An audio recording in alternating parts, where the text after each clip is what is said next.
Hello YouTubers, welcome back to the Board Game Captain. I'm the Board Game Captain and today I'm going to be reviewing Kodama. Now Kodama was put out by Action Phase Games, show their logo right there, and I bought this particular copy of Kodama down at a little convention in Indianapolis called HoosierCon. Now as a side note, if you live anywhere near Indiana or in Indiana itself, and you happen to be free around the time when HoosierCon is going on, it's a great little free convention. You only have to pay for your travel or your hotel. Otherwise, the convention is totally free. So I was over there, and Action Phase Games had a table set up, and my wife and I were looking at their things, and this particular game really caught our attention.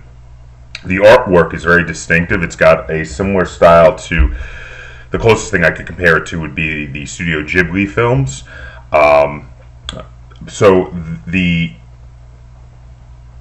Here's a little, just some pictures of some of the artwork. You can see one of the Kodama there, up there on the picture. Another example of some really cool artwork. So we got talking and they explained how the game works and we decided to buy it. We actually bought the special edition which came with wood markers. So just another quick note, because during this review I'm going to do an overhead view showing the layout of how a game works. You're going to see some of these really nice little wooden markers with decals on them in the game. So if you buy a copy of this game, or you already have a copy of this game, and you just have, or you just get cardboard punch-out markers, and you're wondering, why does the Board Game Captain have these cool wooden markers, and I just got these cardboard punch-outs here, which obviously I've never punched out, and the reason is because I bought the special edition that came with the wooden markers. I'm a sucker for special editions. I'm a sucker for special pieces, so I couldn't help myself. That's up to you. It doesn't change the game at all. The special edition just has the nice wooden pieces. I like them. All right, so I'm going to show you how the game plays, and then we'll come back and I'll give you my opinion, and we'll get our second opinion. Okay, so here we have a mock setup for a game of Kodama. Here you can see the general setup for all players, the score track, the season cards, the branch cards, and the branch deck. And down below here, we see the individual setup for a specific player, which is a hand of Kodama cards, 4 to be precise, and a randomly dealt trunk card.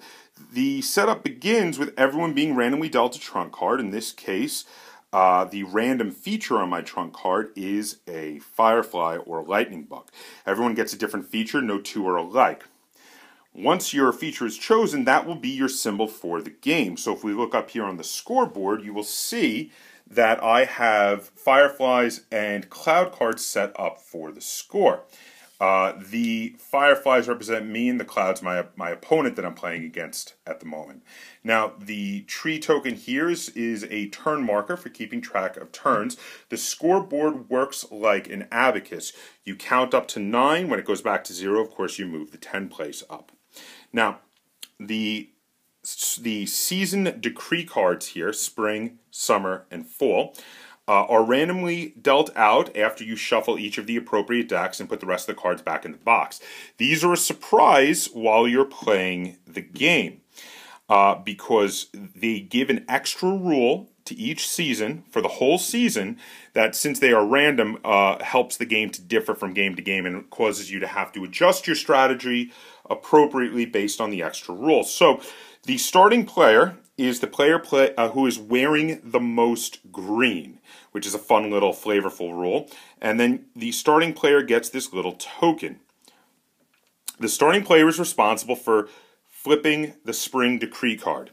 So they flip the spring decree card, and in this case, the spring rule is Invocation of Spring, which says, during this season, play with the top card of the branch deck revealed. Players may choose the top card in addition to the other available branch cards. Now what that means is, over here we have the available branch cards. Normally this is just a regular deck, but now we get an extra card on top of it that we get to choose from when we're choosing our branch cards. Now, the first player is going to move the turn token onto turn 1, and they're going to take their turn, and then it's going to go around the table, and everyone's going to take their turn. The first thing you do on your turn is you're going to choose a card from the ones available to put on your tree. So I'm going to take this card here, which is a branch that has mushrooms, a firefly, a star, and a cloud. Now I'm going to place this branch on my tree. This is a legal move right here. There's three very simple rules you have to go by when placing a branch card on your tree. First, you may not cover up a previous feature on any card that's already on your tree. Second, your card may not go over the edge of the table, and it can only touch one card that's already on the table. So this is a completely legal move. With the points for this, what you do is you count up features that appear on at least two cards that trace back to the trunk. If it's only on one card, you don't get points for it, and if there's a break, for instance, if you have a third card here, and the third card has the firefly on it, but the second card doesn't, that doesn't count. They have to be on all in a row, multiple cards, going from the tip of the branch towards the trunk of the tree. So in this case, I only have the fireflies, and that is 2 points, so I would get 2 points for this move right here. Now, on a later turn, it goes around, of course, when I'm done with this, it goes around to the other players. They take their turns. They choose branch cards. Let me just refill the branch stack here. They take their branch card, they put it on their tree. When it comes around to me again and I want to go again, I see this card here. Now this card is rather advantageous to me if I'm trying to increase the size of the branch I've already started, because it has two features that could get me points. So if I place this branch card here, again a legal move, I get 3 points for the fireflies and 3 points for the clouds, because now they continue on 2 cards. So that's a 6-point move now, which allows me to get myself all the way up to 8 points. Now, one rule about scoring is that you may not make a move that will earn you more than 10 points. You have a 10-point cap specifically on the points you earn from the features when you place a card. So you want to count them up and make sure, because if you place a card prematurely that would accidentally earn you more than 10 points, you have to take it back and place a different card. So this could cause you to reveal possible strategies that you're going for to your opponent, or opponents without actually having made a proper and legal move.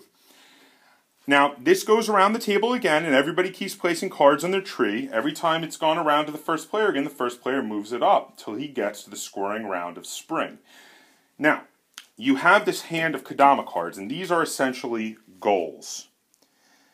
You have 4 cards. One gets played each season during the scoring round, and there are 3 seasons. So that means there'll be 1 card you don't have to use.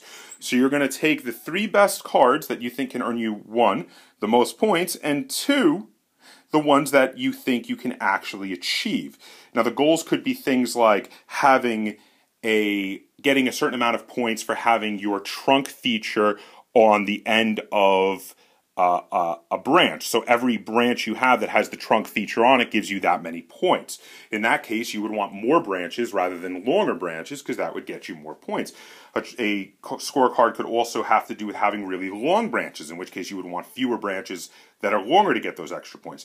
These points can add up to quite a bit, though you shouldn't strive to these goals to the detriment of just getting regular points also by placing trunk features. Both are very important. You should try to strive towards these, and you should try to get lots of points from your trunk features as well. You go through all 3 seasons, and then the player who has the highest score wins. So now this is the gist of how you play. So let's go back, and I'll tell you what I think. Okay, so that's how you play Kodama.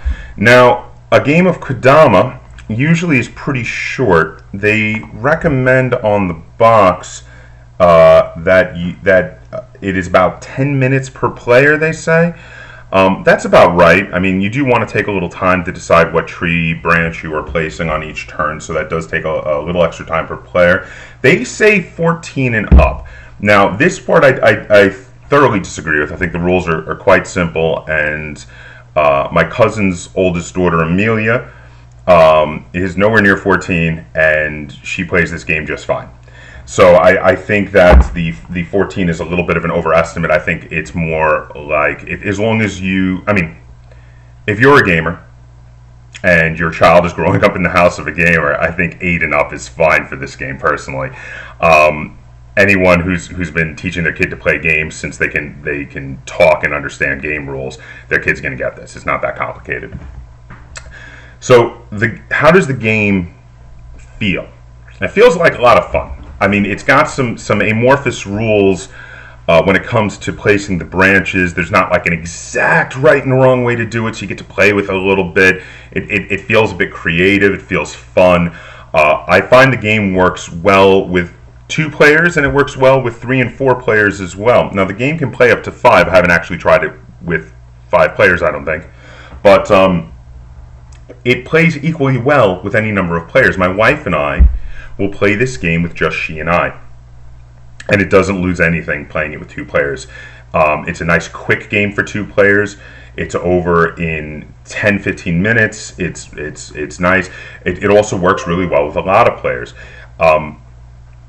I really like this game a lot. I find it very enjoyable. I find that there is a good amount of strategy when trying to work towards your goals. It's very important to know your goals and remember your goals and use them to build the tree to your specifications. There is no way to harm your opponent or inhibit them in making their tree, so this game is a very positive feeling game because there is no attacking in any way, shape, or form. At the end of the game, you have a clear winner. Everybody else, of course, loses, but everybody feels good because there was no viciousness. It's a very positive feeling game. Now, I'm not saying I don't like games where I get to attack people, because I do, but I'm saying in this case, this really works for this game as a positive. I gave this game 8 out of 10 stars on BoardGameGeek.com, which means that I really liked it, had a great fun playing it, and would recommend it.